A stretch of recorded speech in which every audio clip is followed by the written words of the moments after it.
abaga omuntu yetwaza n'icwe, should be respectful, especially wiko mu bintu byo kuboine ba elders bawe ukamanya ngo you need to be able to respect omuntu depending on whatever the circumstances or on what you're doing.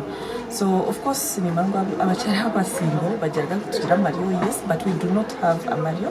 We are hardworking, we are assertive. So when you believe in something, one or yesiga ekintu echo kugamba ninge echo gukora, you stand by it, especially on stage.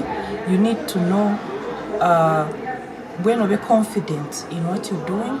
And of course, being hardworking is key. I believe in working hard, but going by what I believe.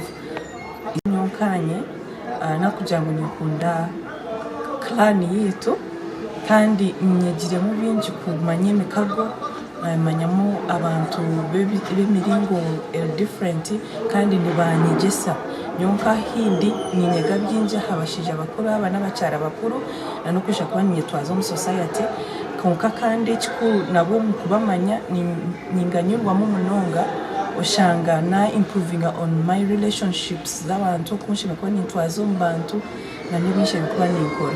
At the end of the day, you do what makes you happy, I think, and social capital investment is the key. Abantu cyo encouraging no kugira ngo waburi umusingo utakaza kukuratira ebyo byenyume buwa ebitwakurire byo kugira ngo umusingo wenyuma umuntu wiro w'umusingo akabategamba kugira ngo bakaba tureba mu enkara mwenyo ni encouraging umusingo okundo Ruganda rwawe reba no batugira ngo na Omukazi w'umusingo tayangu yitwa Rwabasingo tutwanguhi ahabu kugira ngo tugamba amazuma kandi nutweyemerere.